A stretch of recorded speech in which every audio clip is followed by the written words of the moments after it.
Virtue is not a simple value. Very often people speak about value-based leadership. Good. It's good to have value-based leadership than leadership based on no values. All of us will really agree.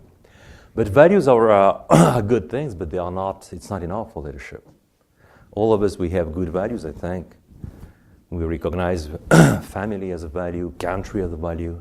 Some of us will say God is also a value because we're believers. Whatever it is, we have values. But many people have values, but they cannot achieve those values because they're lacking character. They are lacking the virtues that are dynamic forces that give you the capacity to achieve your values. And they collapse as citizens. Even if they love their country, they collapse completely as citizens because they have not the courage, they have not the prudence, the practical wisdom to be good citizens. They can collapse as parents. Even if they tell you every day, family is for me a value. I value family. But the guy or she has no self-control. She has not the virtue of self-control. And the family collapses because she's not practicing virtue. So virtue is in fact much more important than value. Value are basic things that all of us have. But virtue is this dynamic force that gives you the capacity to do things that people that have no virtue cannot do.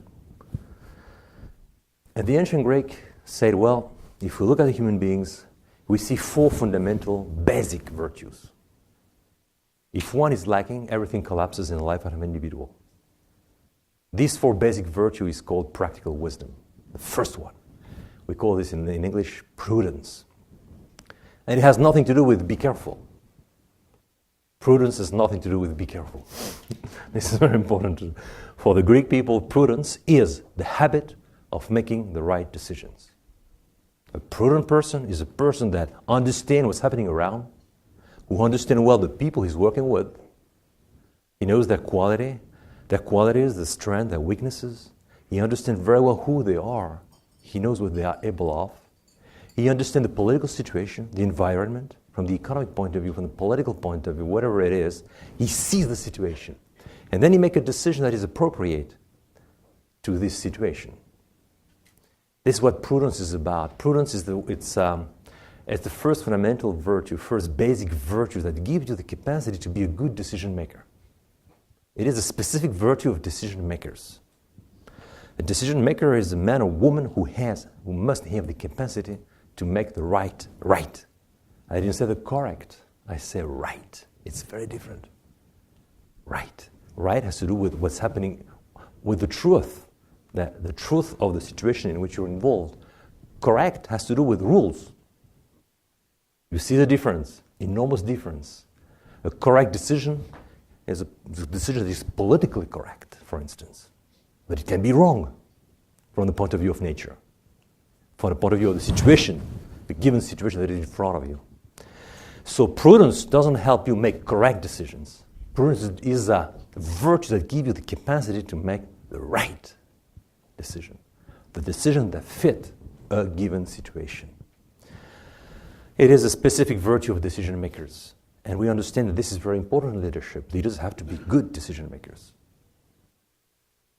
All of us understand that it's not enough to be a good decision maker to be a leader.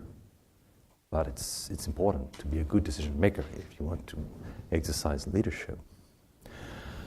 Then they went further in their reflection and they thought, well, after the intellect, prudence, we have a second virtue that could be very important. It's courage. What's that? What's courage? Courage is to say, it's not only daring. Courage is fundamentally the capacity to stay the course. When you made a decision, the courageous person is the one who stays the course. Even if there is oppression, if there is a contradiction, even if people inside the organization will tell you, I don't like this decision, he doesn't step back. He said, we know that this is a good decision. We have to go forward and we have to implement it until the end. Courage is about staying the course. And it's also about daring.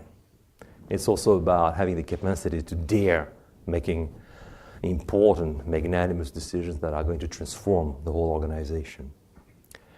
And I say, well, after courage, what is really needed in a human being? Self-control. Because human beings have passions. What do we do with those passions? What directs those passions? And I thought there is a virtue that directs those passions without destroying them. This virtue is called self-control. They give a name for each of those virtues.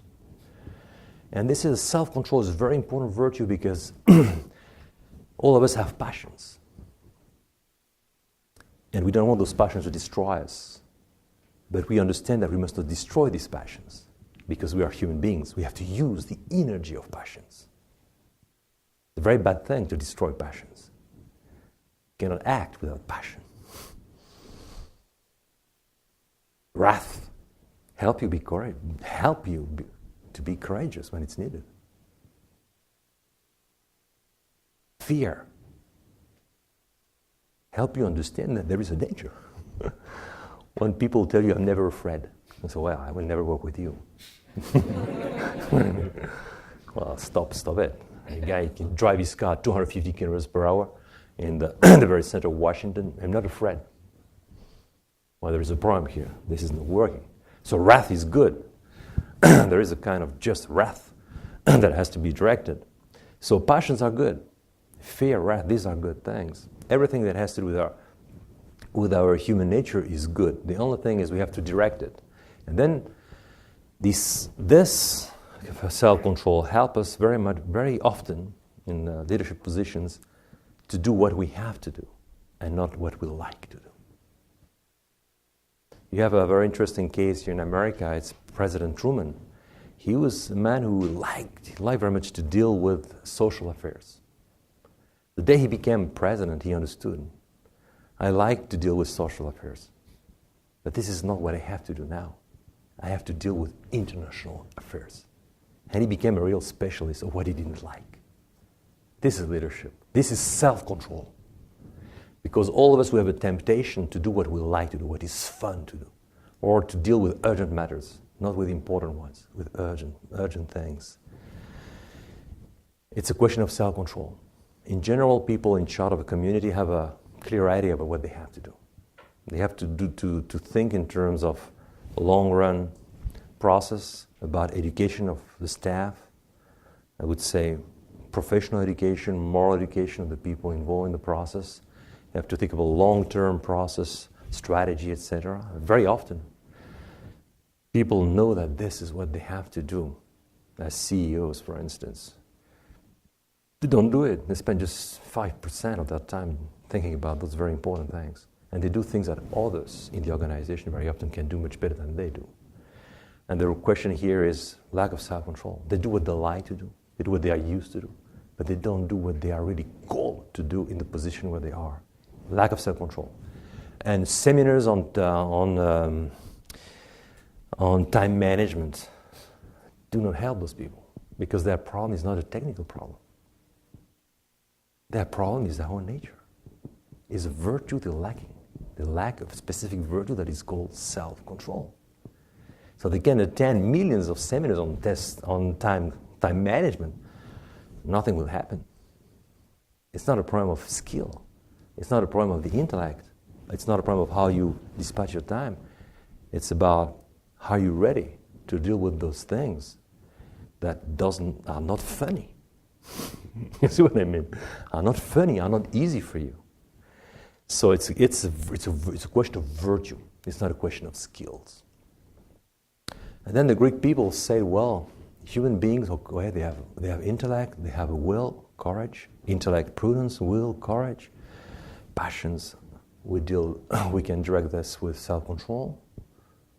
But human beings are also social beings, which means that they interact with the others. And what is this virtue of the sociability of human beings? They say it's justice. Justice is not just a concept of political science. It's a virtue. It's a part of your being. Justice is the virtue that gives you the capacity to give each one what is due to him. It's the capacity of entering the heart of others. It is the capacity of speaking the truth, of practicing sincerity, truthfulness, sincerity, simplicity, empathy, friendship, cheerfulness. These are virtues that are rooted in the big virtue of justice. They are virtue through which we human beings interact with the others. When you've said that, you've said one thing, that if one of those four virtues is lacking in your life, everything collapses. Imagine you don't have practical wisdom. You have difficulties to understand what's happening around and to make decisions. You don't go very far in life. Objectively, you cannot be a decision maker, and you cannot be a leader. Imagine you don't have courage. A good man, a good woman who has the capacity to make right decisions, but after 5 minutes, everything collapses because you are not able to implement them. Especially important decisions means always there will be a contradiction. There will be a group of people against you. People don't like change. Good decisions always provoke an opposition. So good decisions demand always courage to implement them. Self-control, well, Aristotle says if you don't have he says that self-control is the virtue of self-love. Noble, true self-love. The one who loves himself has self-control. Those who don't have self-control, it's because they don't love themselves. Because the passions, if they are not under control, they destroy yourself. So people who love, who have self-love, noble self-love, practice self-control. And if you have no justice, then you better stay home, because you cannot interact with people. You cannot enter the hearts of others. You cannot give people what is due to them. You better stay home. So the Greek people said if one of those four basic virtues is lacking in your life, everything collapses. Everything. So I understood very well that all those four virtues are very important in leadership, because if one is missing, everything collapses, not only in the life of leaders, but in the life of all of us.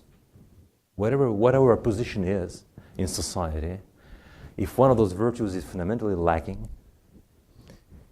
our life is a disaster. It's a disaster.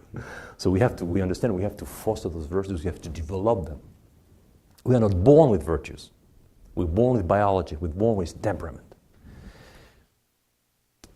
I went on with my reflections, and I thought that these fundamental virtues are very important, but they are not the specific leadership virtues.